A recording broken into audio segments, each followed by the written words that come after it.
श्री स्वामी समर्थ. चैत्र महिन्यातील कृष्ण पक्षात येणाऱ्या संकष्टी चतुर्थीला भालचंद्र संकष्टी चतुर्थी म्हणतात. 2026मध्ये ही चतुर्थी 5 एप्रिल रोजी आहे, म्हणजे उद्या 5 एप्रिल रोजी रविवारी आलेली आहे. हिंदू नववर्षातील पहिली चतुर्थी असल्याने याला विशेष महत्त्व आहे. या दिवशी व्रत केल्याने सर्व प्रकारची संकटे दूर होतात आणि सुखसमृद्धी मिळते. जिथे बाप्पाच्या विकट रूपाची पूजा केली जाते, जे आयुष्यातील संकटे दूर करणारी मानली जाते. तुमची अशी एखादी इच्छा आहे का जी खूप वर्षापासून अपूर्ण आहे? खूप कष्ट करता, प्रयत्न करता, पण शेवटच्या क्षणी काम बिघडतं. शत्रू दिसत नाही, पण अडथळे मात्र सतत उभे राहतात. घरात पैसा येतो पण टिकत नाही. मनात श्रद्धा आहे पण यश हाताशी येत नाही. तर हा व्हिडिओ शेवटपर्यंत नक्की पहा आणि चॅनलवरती जर नवीन असाल तर चॅनलला सबस्क्राईब करा. चला तर मग व्हिडिओला सुरुवात करूया. हिंदू नववर्षातील पहिली चतुर्थी असल्याने याला विशेष महत्त्व आहे. या दिवशी व्रत केल्याने सर्व प्रकारची संकटे दूर होतात आणि सुखसमृद्धी मिळते. उद्या भालचंद्र संकष्टी चतुर्थीचा चंद्रोदय हा रात्री 9:47 होणार आहे. चंद्रदर्शनानंतर उपवास सोडला जातो. आजच्या व्हिडिओमध्ये आपण असा संकष्ट चतुर्थीचा उपाय पाहणार आहोत, जो श्रद्धेने केला तर तुमच्या नशिबाची दिशा बदलू शकते. उद्याचा दिवस अत्यंत विशेष आहे. उद्या आहे रविवार आणि त्याच दिवशी येणारी संकट चतुर्थी. हा योग काही साधा नाही. चैत्र महिन्यातील कृष्ण पक्षातील चतुर्थीला भालचंद्र संकष्टी चतुर्थी म्हणून ओळखलं जातं. हा दिवस विशेषतः श्री गणेशाच्या कृपेसाठी ओळखला जातो. आपल्या हिंदू परंपरेमध्ये गणपती बाप्पाने विघ्नहर्ता म्हटलं जातं, म्हणजे अडथळे दूर करणारा, विवेक, बुद्धी, यश आणि समृद्धी देणारा देवता. प्रत्येक शुभ कार्याची सुरुवात त्यांच्या नावाने होते, कारण त्यांच्या आशीर्वादाशिवाय कोणतेही कार्य पूर्ण होत नाही, असं शास्त्र सांगतं. संकष्टी चतुर्थी म्हणजे संकट दूर करणारी चतुर्थी. या दिवशी श्रद्धेने केलेली प्रार्थना, जप आणि साधा उपायसुद्धा अनेक अडचणी दूर करू शकतो, असा विश्वास आहे. आणि आज आपण जो उपाय करणार आहोत तो अगदी सोपा आहे. उपवास केला नाही तरी चालेल, पण हा उपाय तुम्ही सकाळी 12 वाजण्याच्या आधी करायलाच हवा, कारण त्यावेळेचं आध्यात्मिक महत्त्व वेगळंच असतं. हा उपाय केल्याने दीर्घकाळ अडकलेली कामे पूर्ण होऊ लागतात, कर्जाचा भार कमी होऊ लागतो, घरातील आर्थिक अडचणी हळूहळू कमी होऊ लागतात, शत्रू त्रास देत असतील तर त्यांची नकारात्मक ऊर्जा निष्पन्न होऊ लागते आणि सर्वात महत्त्वाचं, मनातील इच्छा पूर्ण होण्यासाठी मार्ग खुला होऊ शकतो. पण इथे एक महत्त्वाचा मुद्दा आहे. हा उपाय फक्त कृती म्हणून करू नका. श्रद्धा, विश्वास आणि शुद्ध मनाने करा, कारण देव भावना पाहतो. देव भक्तीचा भुकेला आहे, दिखावा नाही. आता प्रश्न येतो, हा उपाय नेमका आहे तरी काय? कोणत्या गोष्टीची आवश्यकता आहे आणि त्यामागे शास्त्रीय व आध्यात्मिक कारण काय आहे? ही माहिती अतिशय महत्त्वाची आहे, म्हणून व्हिडिओ शेवटपर्यंत नक्की पहा. आपल्या आजूबाजूला अनेक झाडं असतात, पण प्रत्येक झाडामध्ये एकसारखी ऊर्जा नसते. आपल्या ही धर्मशास्त्रात काही विशिष्ट वृक्षांना दैवी स्वरूप दिलं गेलं आहे, कारण त्या वृक्षामध्ये सूक्ष्म सकारात्मक शक्ती असल्याचा अनुभव संत महात्म्यांनी सांगितला आहे.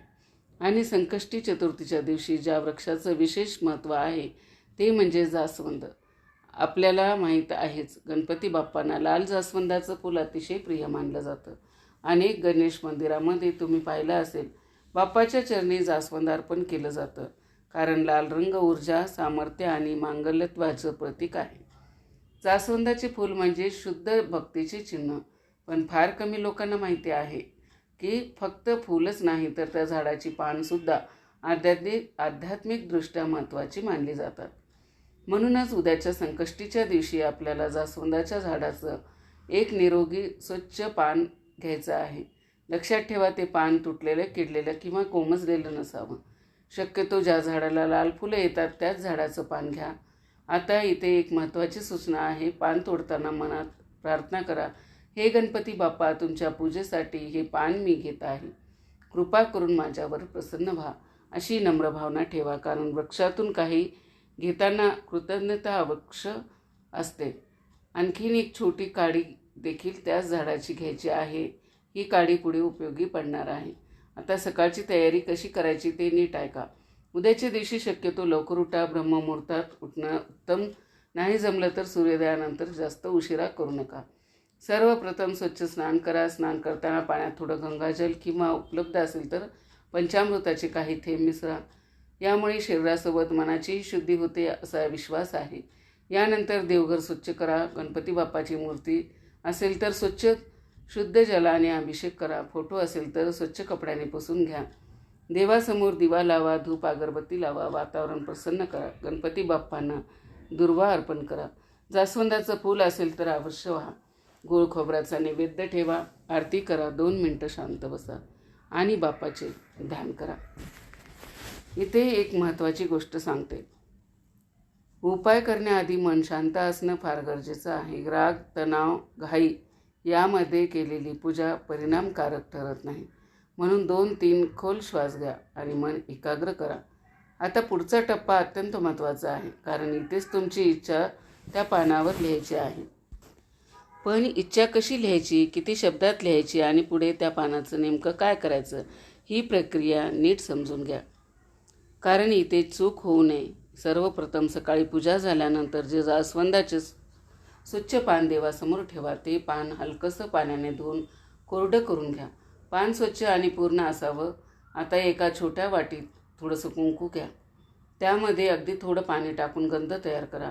खूप पातळ नको, खूप घट्टही नको, फक्त लिहिता येईल इतपत. आता जी काडी तुम्ही जास्वंदाच्या झाडातून आणली आहे तीच काडी लेखणीसारखी वापरायची आहे. पेन किंवा मार्कर वापरू नका. हा उपाय निसर्गाशी जोडलेला आहे, म्हणून नैसर्गिक वस्तूचाच वापर करा. आता सर्वात महत्त्वाचा भाग, इच्छा लिहिणे. इच्छा मोठ्या वाक्यात लिहू नका. थोडक्यात स्पष्ट शब्दात लिहा. उदाहरणार्थ, नोकरी मिळू दे, कर्जमुक्ती होऊ दे, मुलांच्या अभ्यासात प्रगती होऊ दे, घरात आर्थिक स्थैर्य येऊ दे, शत्रूचा त्रास दूर होऊ दे. लक्षात ठेवा, नकारात्मक शब्द टाळा. मला त्रास नको असं न लिहिता माझ्या आयुष्यात शांतता येऊ दे असं नकारात्मक लिहा. कारण शब्दामध्ये ऊर्जा असते. इच्छा लिहिताना मनात बाप्पाचे नाव घ्या. घाई करू नका. शांतपणे श्रद्धेने लिहा. इच्छा लिहून झाली की एक स्वच्छ ताट घ्या. त्या ताटामध्ये थोडेसे तांदूळ पसरवा. तांदूळ म्हणजे शुद्धता आणि स्थैर्याचे प्रतीक. त्या तांदळावर हे पान अलगद ठेवा. यानंतर त्या पानावर 21 दुर्वा अर्पण करा. 21 हा अंक गणपतीशी जोडलेला आहे. त्यानंतर एक जास्वंदाचं फूल त्या पानावर ठेवा. आता हळद, कुंकू, अक्षदा व्हा. दिवा, धूप, अगरबत्ती ओवाळा आणि गणपती बाप्पासमोर शांत बसा. इथे सर्वात महत्त्वाची गोष्ट लक्षात घ्या. मंत्र जप. ओम गण गणपते नमः हा मंत्र 108 वेळा जपा. मोजायला जपमाळ असेल तर उत्तम, नाहीतर शांतपणे मनात मोजा. जप करताना लक्ष फक्त मंत्रावर आणि बाप्पाच्या स्वरूपावर ठेवा. मध्ये मोबाईल बोलणं, उठणं टाळा. हा काळ तुमचा आणि बाप्पाच्या संवादाचा आहे. यानंतर शक्य असेल तर एकदा गणपती अथर्वशीर्ष पठण करा. पूर्ण फलश्रुतीसह म्हटलं तर अतिउत्तम. नाही जमलं तर कमीत कमी प्रार्थना आवश्यक करा. दोन्ही हात जोडून अशी विनंती करा, हे विघ्नहर्ता, माझ्या प्रयत्नांना यश दे. मी मेहनत करीन, पण तुझ्या सुखी असू दे. तुझी कृपा तुझी असू दे. प्रार्थना मनापासून करा. आता हे पान दिवसभर गणपती समोरच राहू द्या. त्याला हलवू नका. ही इच्छा दिवसभर बाप्पाच्या साक्षीने ऊर्जित होत असते असा विश्वास आहे. सायंकाळी 4 वाजल्यानंतर पुढचा टप्पा करायचा आहे. त्या पानावर ठेवलेल्या दुर्वा आणि ज्या तांदळावर पान ठेवलं होतं त्यातील 21 अखंड तांदूळ घ्या. हे 21 तांदूळ त्या पानावरच ठेवा. आता त्या सर्व वस्तू पानासह हलक्या हाताने गुंडाळा. एका स्वच्छ धागा घ्या आणि ते धागा घट्ट बांधा, पण सुटणार नाही अशी प्रकारे. त्यानंतर जवळच्या गणपती मंदिरात जा. शक्यतो पाय जा. मनात मंत्र म्हणत जा. मंदिरात जाऊन बाप्पाच्या चरणी हे पान अर्पण करा.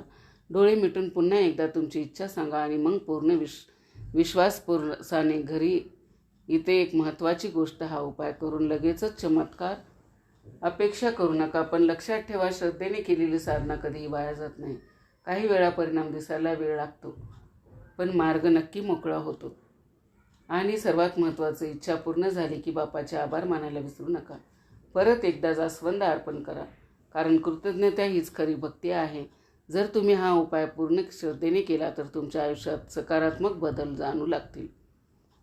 हा उपाय जर तुम्हाला मनापासून पटला असेल आणि तुमच्या मनामध्ये जरी इच्छा असेल जी पूर्ण व्हावी असं तुम्हाला वाटत असेल तर कमेंटमध्ये जय श्री गणेश असे नक्की लिहा. कारण श्रद्धेने लिहिलेला प्रत्येक शब्द हा प्रार्थनेचा भाग असतो. तुमची कमेंट म्हणजे तुमच्या संकल्पना आणि संकल्प जितका दृढ तितकीच कृपा लवकर. ज्यांना खरंच आपल्या घरात सुख शांती आणि आर्थिक स्थैर्य हवं आहे त्यांनी हा व्हिडिओ शेवटपर्यंत नक्की पहा. कसा वाटला व्हिडिओ कमेंट करून नक्की सांगा. चॅनलवरती जर नवीन असाल तर चॅनलला सबस्क्राईब करा. शेवटपर्यंत माझा व्हिडिओ ऐकला त्याबद्दल आपल्या सर्वांचे मनापासून आभार.